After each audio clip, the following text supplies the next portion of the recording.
Hello friends, welcome to the success Kendra. दोस्तों, इस video में हम लोग बिहार दरोगा 2020 की जो नई वैकेंसी आई है 2213 पदों के लिए, उसके लिए जीएस टेस्ट का आज हमारा दूसरा क्लास है। इससे पहले हमने क्लास 1 को कवर किया था और साथ ही साथ 3 साल के प्रश्न पत्रों को भी हमने कवर कर लिया था। तो अगर आपने इन सभी को नहीं देखा है तो देख लीजिएगा, लिंक सबका डिस्क्रिप्शन में मैंने दे दिया है। चैनल पर पहली बार आए हैं तो सब्सक्राइब करके बेल आइकन को प्रेस कर लीजिए ताकि वीडियो का नोटिफिकेशन आपको रेगुलर मिलता रहे। तो चलिए फ्रेंड्स, बिना देरी किए आज का सेशन स्टार्ट करते हैं। पहला प्रश्न देखिए। पहला प्रश्न है कि भारत का सबसे लंबा राष्ट्रीय राजमार्ग कौन सा है। तो फ्रेंड 2 से 3 सेकंड में आपको सही आंसर चुन लेना है। उसके बाद जो भी सही आंसर होगा मैं आपको पूरे डिटेल में बता दूंगा। तो देखिए, भारत का सबसे लंबा राष्ट्रीय राजमार्ग जो है वो है NH44 और इसी NH44 पर देश की सबसे लंबी सुरंग जो है चेनानी नासरी। याद रखिएगा, चेनानी नासरी जो है इसी NH44 पर है और चेनानी नासरी का जो अब नाम बदलकर श्यामा प्रसाद मुखर्जी कर दिया गया है। याद रखिएगा, NH44 जो है यह उत्तर में श्रीनगर से आरंभ होकर दक्षिण में कन्याकुमारी से समाप्त होता है। तो ये कहाँ से कहाँ तक है? श्रीनगर से लेकर कन्याकुमारी तक। और इसकी जो कुल लंबाई है वो है 3745 किलोमीटर। आप इसको भी जरूर ध्यान रखिएगा। दूसरा प्रश्न देखिए, बौद्ध धर्म के प्रचार प्रसार के लिए कौन सी भाषा का प्रयोग की गई थी। तो बौद्ध धर्म के प्रचार प्रसार के लिए पाली भाषा का उपयोग किया गया था। और एक और इम्पॉर्टेंट पॉइंट ध्यान रखिएगा कि गौतम बुद्ध ने अपने सर्वाधिक जो उपदेश हैं वो पाली भाषा में दिए थे। उसके बाद जो बौद्ध धर्म का त्रिपिटक है, याद रखिएगा, बौद्ध धर्म का जो त्रिपिटक जो ग्रंथ है, धर्म ग्रंथ है, इस त्रिपिटक में 3 पिटक हैं। विनय पिटक, उसके बाद है सूत्र पिटक, उसके बाद है अभिधम्म पिटक। ये तीनों पिटक जो है इनकी भाषा है पाली।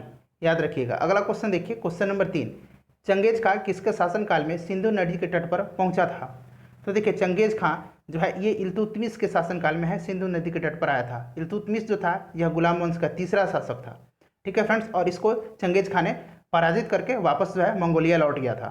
याद रखिएगा, इल्तुतमिश गुलाम वंश का तीसरा शासक था। पहला शासक और संस्थापक कुतुबुद्दीन ऐबक था, जिसने 1206 ईस्वी में गुलाम वंश की स्थापना की थी। दूसरा शासक जो था यानी कुतुबुद्दीन ऐबक का उत्तराधिकारी वो था आराम शाह। प्रश्न पूछा जाता है कि कुतुबुद्दीन ऐबक का उत्तराधिकारी कौन था, तो याद रखिएगा आराम शाह। और इसी आराम शाह की हत्या इल्तुतमिश ने कर दी और 1211 ईस्वी में दिल्ली की गद्दी पर बैठता है। तो आप इन सारी बातों को ध्यान रखिएगा। अगला क्वेश्चन देखिए, क्वेश्चन नंबर 4। शुंग वंश का अंतिम शासक कौन था। तो सबसे पहले आप शुंग वंश के बारे में जान लीजिए। शुंग वंश की स्थापना किया था पुष्यमित्र शुंग ने। किसने किया था? पुष्यमित्र शुंग ने किया था। और किसको हराकर? तो मौर्य वंश के अंतिम शासक बृहद्रथ की हत्या करके मगध पर जो है शुंग वंश की स्थापना किया था पुष्यमित्र शुंग ने। और पुष्यमित्र शुंग के दरबार में जो है पतंजलि रहते थे। पतंजलि जो है किसके दरबार में रहते थे? तो पुष्यमित्र शुंग के दरबार में रहते थे। और शुंग वंश का अंतिम शासक था देवभूति। शुंग वंश के बाद कण्व वंश आता है। कौन वंश आता है? कण्व वंश आता है। और उसके बाद सातवाहन वंश आता है। 5 नंबर देखिए, महान दार्शनिक प्लेटो किस देश के निवासी थे। तो प्लेटो जो थे यह सुकरात के शिष्य थे और अरस्तु का गुरु था। और ये था ग्रीस का। ऑप्शन बी सही आंसर हो जाएगा। इसकी जो प्रसिद्ध रचना है वो याद रखिएगा द रिपब्लिक। ये पूछा जाता है कि द रिपब्लिक किसकी रचना है, तो याद रखिएगा प्लेटो का। उसके बाद एक और पुस्तक है द स्टेट्समैन। द स्टेट्समैन ये भी जो है प्लेटो की रचना है। नेक्स्ट क्वेश्चन देखिए, क्वेश्चन नंबर 6। गुप्तकालीन शासन प्रणाली किस प्रकार की थी। तो गुप्त काल की जो शासन प्रणाली थी वो थी राजतंत्रात्मक। ऑप्शन ए जो है सही आंसर हो जाएगा। गुप्त वंश की स्थापना किसने किया था? श्रीगुप्त ने किया था। याद रखिएगा, श्रीगुप्त ने किया था गुप्त वंश की स्थापना। किसको हरा करके? तो सातवाहन शासक सातकर्णी को पराजित करके। याद रखिएगा, सातकर्णी को पराजित किया था श्रीगुप्त ने और गुप्त वंश की स्थापना किया था। गुप्त वंश का सबसे महान सम्राट जो था वो चंद्रगुप्त प्रथम था। कौन था? चंद्रगुप्त प्रथम। याद रखिएगा, चंद्रगुप्त प्रथम का जो पुत्र था वो था समुद्रगुप्त, जो कि भारत का नेपोलियन के नाम से विख्यात था। समुद्रगुप्त का पुत्र था चंद्रगुप्त द्वितीय। इसको विक्रमादित्य भी कहा जाता है, चंद्रगुप्त विक्रमादित्य। और इसी के समय में चीनी यात्री फाहियान भारत आया था और चंद्रगुप्त द्वितीय के दरबार में ही कालिदास, उसके बाद आर्यभट्ट और धन्वंतरी, ये सारे लोग रहते थे। नेक्स्ट क्वेश्चन देखिए, 7 नंबर। किसके शासनकाल में मुगल चित्रकला अपने चरम पर थी। तो ये थी जहांगीर के शासनकाल में। हमजानामा आपने सुना होगा, हमजानामा। तो हमजानामा का जो विषय है वो चित्रकला ही है। और चित्रकला जो था मुगल काल में अपने चरमोत्कर्ष पर था जहांगीर के शासनकाल में। याद रखिएगा, जहांगीर के जो है जहांगीर ने आगरा में एक चित्रणशाला का जो है स्थापना किया था। कहाँ पे? आगरा में। इम्पॉर्टेंट है। और इसके दरबार के जो प्रसिद्ध चित्रकार थे वो थे उस्ताद मंसूर और अबुल हसन। ठीक है फ्रेंड्स, ये प्रसिद्ध चित्रकार थे। अकबर के समय में जान लीजिए, अकबर के समय में था हिंदी का स्वर्ण काल कहा जाता है, और हिंदी साहित्य की जो है काफ़ी जो इसके समय में विकास हुआ था, और इसने अनुवाद विभाग की स्थापना भी किया था। रामायण, महाभारत, पंचतंत्र का फारसी में अनुवाद जो है अकबर के शासनकाल में ही हुआ था। शाहजहाँ के शासनकाल में स्थापत्य कला का यानी भवन निर्माण की जो कला थी उसका काफ़ी विकास हुआ था। शाहजहाँ ने आगरा का लाल जो है ताजमहल और दिल्ली का जो है लाल किला उसका निर्माण करवाया था। तो आप इन सबको ध्यान रखिएगा। तो सही आंसर इसका ऑप्शन भी जहांगीर। नेक्स्ट देखिए, किस युद्ध में अंग्रेजों ने भारत में फ्रांसीसी शक्ति का अंत कर दिया था? तो ये क्या था? वांडीवास का युद्ध में। ऑप्शन सी जो है सही आंसर हो जाएगा। वांडीवास की लड़ाई जो हुई थी ये 1760 ईस्वी में हुई थी, और इसमें अंग्रेज सेना का नेतृत्व किया था आयरकुट ने। किसने किया था? आयरकुट ने। और फ्रांसीसी सेना का जो नेतृत्व किया था वो लाली ने किया था, और इसमें आयरकुट ने फ्रांसीसियों को बुरी तरह पराजित किया था। नेक्स्ट क्वेश्चन देखिए, क्वेश्चन नंबर 9। क्वेश्चन नंबर 9 है कि वर्ष 2011 की जनगणना के अनुसार भारत का निम्नतम जनसंख्या घनत्व वाला राज्य कौन सा है? तो निम्नतम जनसंख्या घनत्व वाला राज्य है अरुणाचल प्रदेश। अगर बात करें सर्वाधिक कहाँ की है, तो सर्वाधिक जनसंख्या घनत्व जो है वो बिहार की है। इसको भी आप जरूर ध्यान रखिएगा। क्वेश्चन नंबर 10 देखिए, निम्न राज्यों में सबसे छोटा राज्य कौन सा है? तो देखिए यहाँ पे आपको ना ही क्षेत्रफल से पूछा जा रहा है और ना ही जनसंख्या के हिसाब से पूछा जा रहा है। तो समझिए कि आपसे यह क्षेत्रफल के हिसाब से पूछा जा रहा है। तो सबसे छोटा राज्य जो है वो गोवा है। याद रखिएगा, सबसे छोटा राज्य जो है क्षेत्रफल के हिसाब से गोवा है, और सबसे जनसंख्या के हिसाब से छोटा राज्य जो है वो सिक्किम है। गोवा के बारे में जान लीजिए, भारत जब आज़ाद हुआ था तब गोवा पर पुर्तगाल का कब्जा था। किसका कब्जा था? पुर्तगालियों का कब्जा था, याद रखिएगा। उसके बाद 1761 ईस्वी में 1761 ईस्वी में भारत ने पुर्तगाल को खदेड़कर गोवा को अपना हिस्सा बना लिया, और 30 मई 1987 को जो है गोवा को पूर्ण राज्य का दर्जा प्रदान किया गया, और यह भारत का 25वां राज्य बना था। याद रखिएगा, 25। नेक्स्ट क्वेश्चन देखिए, लेह और श्रीनगर को संबद्ध करने वाला दर्रा कौन सा है? तो यह है जोजिला दर्रा। ऑप्शन सी जो है करेक्ट आंसर हो जाएगा। याद रखिएगा कौन सा दर्रा है? जोजिला दर्रा। और इसका निर्माण जो हुआ है वह सिंधु नदी से हुआ है। इंपॉर्टेंट है, जरूर ध्यान रखिएगा। शिवकिला दर्रा जो है ये हिमाचल प्रदेश में है, और नाथुला दर्रा जो है ये सिक्किम में है। 12 नंबर देखिए, 12 नंबर है कि निम्नलिखित बंदरगाहों में से कौन सा सबसे गहरा एवं स्थलबद्ध सुरक्षित बंदरगाह है? तो ये कौन सा बंदरगाह है? ये है विशाखापट्टनम। ऑप्शन डी जो है सही आंसर हो जाएगा। विशाखापट्टनम कहाँ है? आंध्र प्रदेश में है, याद रखिएगा। अगला क्वेश्चन देखिए, और बाकी जान लीजिए, कांडला गुजरात में है, हल्दिया पश्चिम बंगाल में, और तूतीकोरिन जो है चेन्नई में है, तमिलनाडु में है। ठीक है, चलिए अगला क्वेश्चन देखिए, 13 नंबर। 13 नंबर है कि निम्नलिखित युग्म में से कौन सा सुमेलित नहीं है? तो देखिए अब देख लीजिए इसमें से कौन सा सुमेलित नहीं है। यहाँ पे है, आपको ऑप्शन भी दिख रहे होंगे। उसके बाद है क्यूरोसियो धारा। तो देखिए क्यूरोसियो धारा जो है इसके बारे में जान लीजिए। क्यूरोसियो धारा जो है ये प्रशांत महासागर की गर्म जलधारा है, ये सही है, गर्म जलधारा। उसके बाद फॉकलैंड जलधारा जो है यह अटलांटिक महासागर की ठंडी जलधारा है, यानी शीतल जलधारा है। ठीक है, याद रखिएगा ये शीतल जलधारा है। पूर्वी ग्रीनलैंड धारा जो है यह भी अटलांटिक महासागर की है, और यह पूर्वी ग्रीनलैंड जो है अटलांटिक महासागर की, ये भी कौन सी धारा है? शीतल धारा है, ये भी सही है। अग्लुहास जलधारा जो है, अग्लुहास जलधारा ये जो है हिंद महासागर की गर्म जलधारा है। ये कौन सी जलधारा है? गर्म जलधारा है। तो देखिए इसमें से गलत कौन कौन सा है? तो ऑप्शन 2 है और ऑप्शन 4 है। तो सही आंसर हो जाएगा इसका ऑप्शन सी, ऑप्शन 2 और 4, याद रखिएगा। चलिए अगला क्वेश्चन देखिए, जस्ता के लिए प्रसिद्ध जावर खाने किस राज्य में है? तो जावर की खाने जो है यह राजस्थान के उदयपुर जिले में है। किस जिले में है? उदयपुर जिले में, याद रखिएगा।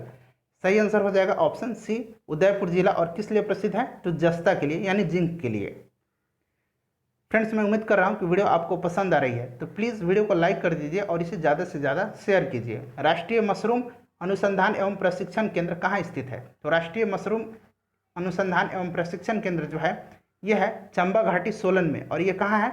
हिमाचल प्रदेश में है। कहाँ है? हिमाचल प्रदेश में है, याद रखिएगा। उत्तराखंड का प्रसिद्ध हिंदू तीर्थ मंदिर बद्रीनाथ किस नदी के किनारे स्थित है? तो सबसे पहले जान लीजिए बद्रीनाथ मंदिर जो है किस भगवान को समर्पित है? तो भगवान विष्णु को समर्पित है, याद रखिएगा। और ये जो है अलकनंदा नदी के तट पर है। ऑप्शन डी जो है सही आंसर होगा। नेक्स्ट क्वेश्चन देखिए, और याद रखिएगा ये उत्तराखंड के किस जिले में है? ये भी पूछा जाता है। तो चमोली जिला में है, उत्तराखंड के चमोली जिला में है बद्रीनाथ। नेक्स्ट क्वेश्चन देखिए 17 नंबर, निम्नलिखित में से कौन सी एक खरीफ फसल नहीं है। तो देखिए खरीफ फसल कौन सी होती है, तो खरीफ फसल के बारे में जान लीजिए। खरीफ फसल को कब बोया जाता है, तो इसको बोया जाता है जून जुलाई में, ठीक है, और काटा जाता है सितंबर अक्टूबर में। और रबी फसल को अक्टूबर नवंबर में बोया जाता है और मार्च अप्रैल में काट लिया जाता है। तो खरीफ फसल इसमें से नहीं है। सरसों, सरसों जो है ये रबी फसल है, याद रखिएगा, बाकी जो है सारे खरीफ फसल है। नेक्स्ट क्वेश्चन देखिए, भारत में कौन सा मिट्टी समूह सबसे बड़े क्षेत्र पर फैला हुआ है। इंपॉर्टेंट क्वेश्चन है। तो सही आंसर इसका ऑप्शन ए, जलोढ़ मिट्टी। नेक्स्ट क्वेश्चन देखिए, इनमें से कौन भारत के राष्ट्रपति के द्वारा नियुक्त नहीं होते हैं। तो भारत के राष्ट्रपति के द्वारा राजदूत नियुक्त किए जाते हैं, प्रधानमंत्री भी नियुक्त किया जाता है आर्टिकल 75 के तहत। उसके बाद भारत के मुख्य न्यायाधीश भी नियुक्त किए जाते हैं राष्ट्रपति के द्वारा, लेकिन उपराष्ट्रपति जो है ये भारत के राष्ट्रपति के द्वारा नियुक्त नहीं किया जाते हैं। ठीक है फ्रेंड्स, बेशक जो है उपराष्ट्रपति अपना त्यागपत्र जो है राष्ट्रपति को देते हैं और राष्ट्रपति अपना त्यागपत्र उपराष्ट्रपति को देते हैं। तो राष्ट्रपति की नियुक्ति जो उपराष्ट्रपति की नियुक्ति राष्ट्रपति नहीं करता है। राष्ट्रपति जो होता है भारत का उपराष्ट्रपति जो होता है यह राज्यसभा का पदेन सभापति होता है। नेक्स्ट क्वेश्चन देखिए 20 नंबर, कि विभिन्न राजनीतिक दलों को राष्ट्रीय पार्टी अथवा प्रादेशिक पार्टी के रूप में स्वीकृति कौन प्रदान करता है। तो ये करता है निर्वाचन आयोग यानी कि चुनाव आयोग। इसके बारे में आप जान लीजिए। चुनाव आयोग जो है यानी निर्वाचन आयोग एक अस्थायी संवैधानिक निकाय है। ठीक है फ्रेंड्स, संविधान के भाग 15 में अनुच्छेद 324 से लेकर के 329 तक में जो है चुनाव आयोग का उपबंध किया गया है। इंपॉर्टेंट है। और इसकी स्थापना जो है कब की गई थी, 25 जनवरी 1950 को की गई थी। और इसीलिए 25 जनवरी को प्रति जो वर्ष है राष्ट्रीय मतदाता दिवस मनाया जाता है। यह जो है इसमें कौन से कितने सदस्य होते हैं, 3 सदस्य होते हैं। एक जो होता है मुख्य चुनाव आयुक्त होता है और एक 2 अन्य चुनाव आयुक्त होते हैं। तो देखिए ये मुख्य चुनाव आयुक्त जो होता है इसका कार्यकाल 6 वर्ष या फिर 65 वर्ष जो भी पहले पूरी हो जाती है अपने पद पर बना रहता है। ठीक है, उसके बाद ये अपना त्यागपत्र जो है इसका कार्यकाल खत्म होने के बाद ये सेवानिवृत्त हो जाता है। उसके बाद जो है बाकी जो 2 अन्य जो चुनाव आयुक्त हैं इनका जो कार्यकाल होता है वो 6 वर्ष या फिर 62 वर्ष की आयु तक होता है और इनकी नियुक्ति भारत के राष्ट्रपति के द्वारा की जाती है। 21 नंबर देखिए, 21 नंबर है कि संविधान द्वारा प्रदत्त मौलिक अधिकारों में कौन संशोधन कर सकता है। तो मौलिक अधिकार कौन संशोधन कर सकता है, ये कर सकता है संसद। बात मौलिक अधिकार की आई है तो इसके बारे में भी आपको जानना चाहिए। मौलिक अधिकार कहाँ से लिया गया है, तो ये लिया गया है संयुक्त राज्य अमेरिका से। संविधान के भाग 3 में, याद रखिएगा, भाग 3 में अनुच्छेद 12 से लेकर के अनुच्छेद 35 तक में मौलिक अधिकार हैं। ठीक है, और टोटल कितने 6 मौलिक अधिकार हैं। मूल संविधान में 7 मौलिक अधिकार थे। इसके बाद क्या हुआ, संपत्ति का अधिकार को 42वां संशोधन के द्वारा 44वां संशोधन के द्वारा हटा दिया गया। ठीक है, और इसको विधिक अधिकार की सूची में रख दिया गया है। नेक्स्ट क्वेश्चन देखिए, वित्त आयोग को कौन नियुक्त करता है। तो देखिए वित्त आयोग का जो वर्णन है वह संविधान का अनुच्छेद 280 में है। ठीक है, और राज्य वित्त आयोग का वर्णन जो है वह अनुच्छेद 243(1) में किया गया है। वित्त आयोग के गठन का प्रावधान जो है इसका अधिकार किसके पास है, भारत के राष्ट्रपति के पास है। ठीक है फ्रेंड्स, और भारत का राष्ट्रपति ही वित्त आयोग के अध्यक्ष और उसके सदस्यों की नियुक्ति करता है। पहला वित्त आयोग का जो कार्यकाल रहा था वो रहा था 1952 से लेकर के 1957 तक, याद रखिएगा। ठीक है, और पहले वित्त आयोग जो थे वो थे केसी नियोगी। वर्तमान में जो है 15वां वित्त आयोग चल रहा है और इसका अध्यक्ष कौन है, NK सिंह है। और 15वें वित्त आयोग का कार्यकाल कब से कब तक होगा, तो 2020 से लेकर के 25 तक। आप ये सारी बातें ध्यान रखिएगा। नेक्स्ट क्वेश्चन देखिए, राज्य सरकार के कार्य किसके नाम पर कार्यान्वित किए जाते हैं। तो देखिए राज्य का कार्यपालिका का प्रमुख कौन होता है, राज्य का राज्यपाल होता है। तो जितने भी कार्य होंगे वे राज्य के राज्यपाल के नाम से किए जाते हैं। नेक्स्ट क्वेश्चन देखिए, राष्ट्रपति के अध्यादेश की अधिकतम अवधि कितनी होती है। तो ये अधिकतम कितनी होती है, 6 सप्ताह तक होती है। ठीक है फ्रेंड्स, याद रखिए कितने दिन तक होती है, संसद का सत्र शुरू होने से 6 सप्ताह तक होता है। और अनुच्छेद 123 के तहत जो है राष्ट्रपति को अध्यादेश जारी करने की शक्ति प्रदान की गई है। नेक्स्ट क्वेश्चन देखिए, भारत के राष्ट्रीय ध्वज की लंबाई और चौड़ाई का अनुपात कितना है।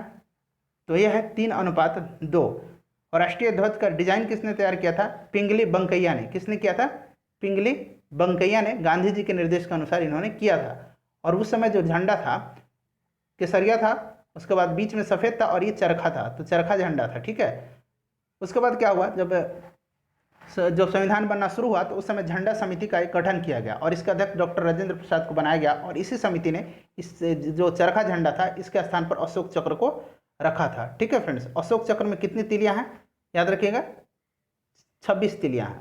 नेक्स्ट क्वेश्चन देखिए, नेक्स्ट क्वेश्चन है कि ईस्वी सन 2006 में शक संवत था। तो सबसे पहले जानिए शक संवत। देखिए शक संवत की जो है स्थापना किसने किया था, इसकी शुरुआत किसने किया था, तो इसकी शुरुआत किया था कुषाण सम्राट कनिष्क ने।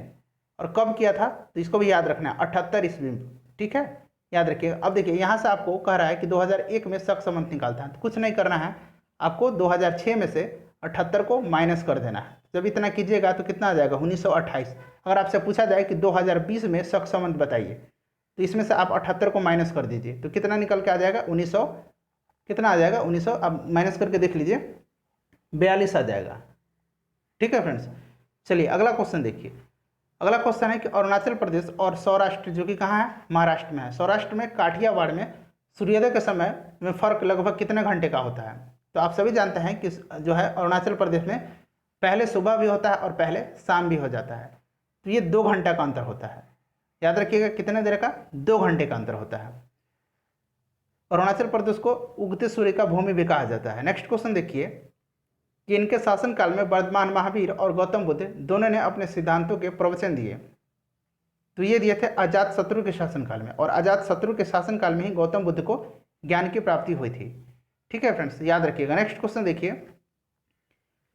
कि स्वेज नहर जोड़ती है। तो स्वेज नहर किसको जोड़ती है, तो स्वेज नहर जो जोड़ती है वो जोड़ती है भूमध्य सागर को लाल सागर से। और स्वेज नहर का जो है निर्माण कब हुआ था, 1869 ईस्वी में, और इसका राष्ट्रीयकरण 1956 ईस्वी में मिस्र के द्वारा किया गया था। ये भी आप ध्यान रखिएगा। 30 नंबर देखिए, 7 पैगोड़ों के नाम से प्रसिद्ध पत्थर काटकर बनाए गए मंदिर बांधने वाले थे। तो ये कौन थे, पल्लव शासक थे। ठीक है, याद रखिएगा कौन थे, पल्लव शासक थे। महाबलीपुरम का जो रथ मंदिर है वहीं निर्माण करवाया गया था। इसकी संख्या कितनी है रथ मंदिर की, महाबलीपुरम की 7 है। और पल्लव राजा नरसिंह वर्मन प्रथम ने, याद रखिएगा नरसिंह वर्मन प्रथम ने जो है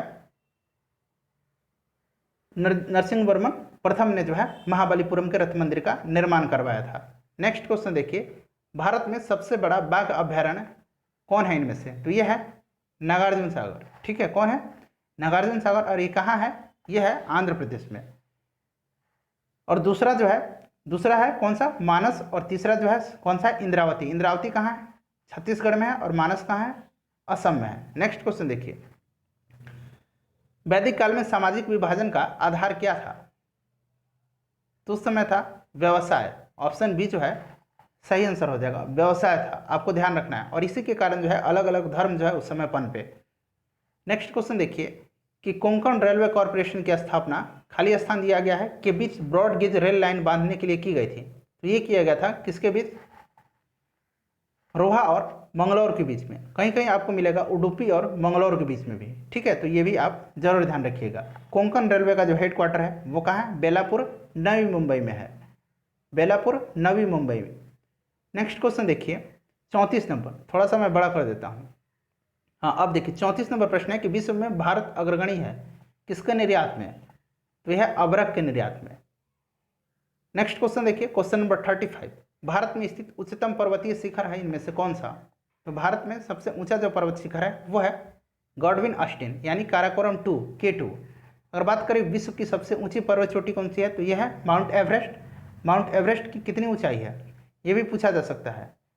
तो माउंट एवरेस्ट की कितनी ऊंचाई है, ये आपको हमेशा ध्यान रखना है, 8,848 मीटर। ठीक है, अगर बात करें गॉडविन ऑस्टिन की, तो इसकी ऊंचाई कितनी है, इसकी ऊंचाई है 8,611 मीटर, याद रखिएगा। नेक्स्ट क्वेश्चन देखिए कि जिस चौथे मैसूर युद्ध में टीपू सुल्तान लड़ते लड़ते शहीद हुआ था वह किस वर्ष लड़ा गया था।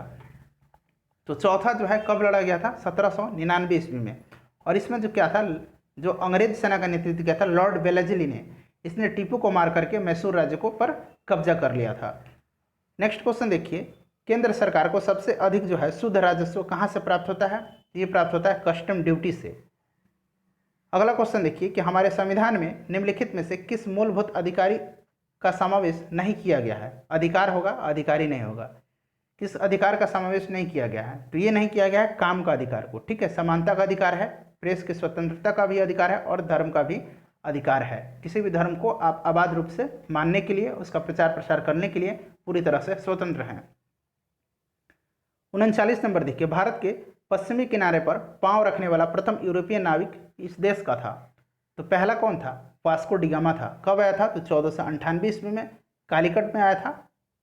ऑप्शन सी जो है सही आंसर हो जाएगा। इंपॉर्टेंट है, आपको ध्यान रखना होगा।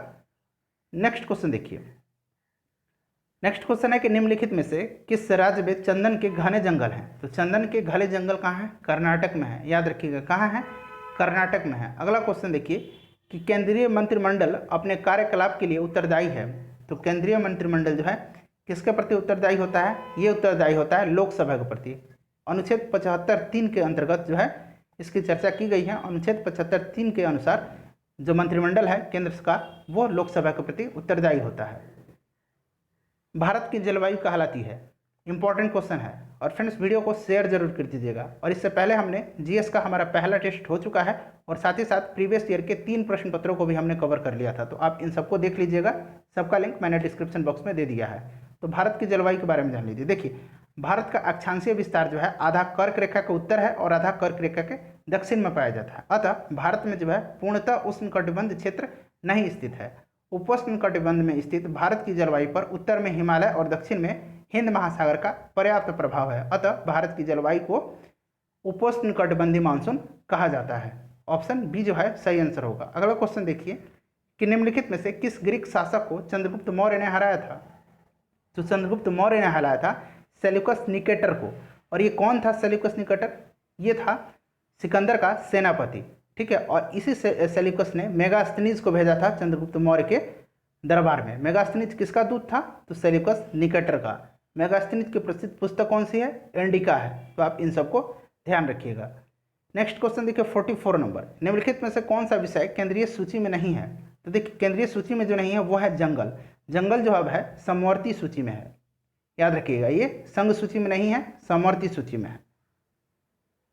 भारत के किस रेलवे जोन में सबसे अधिक रूट किलोमीटर में है? इंपॉर्टेंट है। तो सही आंसर होगा इसका ऑप्शन सी, उत्तरी रेलवे में।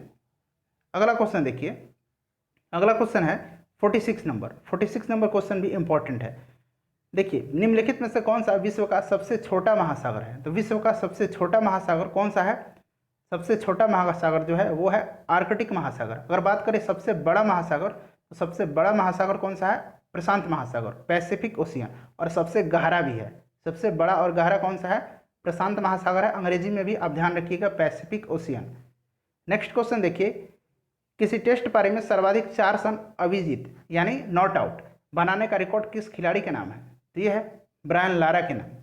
ब्रायन लारा कहाँ के थे? वेस्ट इंडीज के थे। ठीक है फ्रेंड्स, याद रखिएगा। नेक्स्ट क्वेश्चन देखिए कि विश्व प्रसिद्ध तैराक इयान थॉर्प निम्नलिखित में से किस देश के निवासी हैं? तो इयान थॉर्प जो है ये ऑस्ट्रेलिया के हैं और ये विश्व प्रसिद्ध जो है तैराक है। भारत सेवक समाज की स्थापना किसने की थी? तो अंग्रेजी में भारत स्वयंसेवक समाज को कहा जाता है सर्वेंट्स ऑफ इंडियन सोसाइटी। अब आपको पता हो गया होगा कि इसकी स्थापना किसने की थी। तो इसकी स्थापना 1905 में बाल गंगाधर तिलक ने किया था। इसका उद्देश्य था कि भारत की सेवा के लिए राष्ट्रीय प्रचारक तैयार करना और संवैधानिक ढंग से भारतीय जनता के सच्चे हितों को प्रोत्साहन देना था। नेक्स्ट क्वेश्चन देखिए 50 नंबर, मानव विकास सूचकांक यानी ह्यूमन डेवलपमेंट इंडेक्स HDI किस अर्थशास्त्री ने विकसित किया था? तो ये विकसित किया था पाकिस्तान के अर्थशास्त्री महबूब उल हक ने। ऑप्शन सी जो है सही आंसर हो जाएगा। और पहली बार जो है HDI यानी मानव विकास सूचकांक 1990 में जारी किया गया था। याद रखिएगा। और इसको जारी कौन करता है? इसको जारी करता है संयुक्त राष्ट्र विकास कार्यक्रम यानी UNDP, अंग्रेजी में बोले तो यूनाइटेड नेशन डेवलपमेंट प्रोग्राम। तो आप इसको भी जरूर ध्यान रखिएगा। 51 नंबर प्रश्न देखिए कि स्वर्ण जयंती ग्राम रोजगार योजना केंद्रीय ग्रामीण विकास मंत्रालय ने किस वर्ष शुरू किया था? तो ये किया था 1 अप्रैल 1999 को। ऑप्शन ए सही आंसर हो जाएगा। और इसलिए जारी किया गया था ताकि जो गरीब जनता है, जो गरीबी रेखा से नीचे हैं, उनको रोजगार मिले और उनका जीवन स्तर ऊंचा उठ जाए। 52 नंबर देखिए, 52 नंबर है कि भारत में भारत सरकार द्वारा कागजी मुद्रा यानी पेपर करेंसी कब से प्रारंभ किया गया? तो ये प्रारंभ किया गया 1861 से। ऑप्शन सी सही आंसर हो जाएगा। 53 नंबर प्रश्न देखिए, 53 नंबर प्रश्न है कि भारत का सबसे बड़ा बंदरगाह कौन सा है। फ्रेंड, इस प्रश्न का आंसर आपको कमेंट बॉक्स में देकर बताना है। मुझे पूरी उम्मीद है कि वीडियो आपको पसंद आई है। वीडियो को लाइक कर दीजिए और इसे ज़्यादा से ज़्यादा शेयर कीजिए। देखिए कितना मेहनत कर रहा हूँ आपके लिए, आप थोड़ी सी मेहनत मेरे लिए भी कीजिए। मिलते हैं नेक्स्ट वीडियो में। Thanks for watching.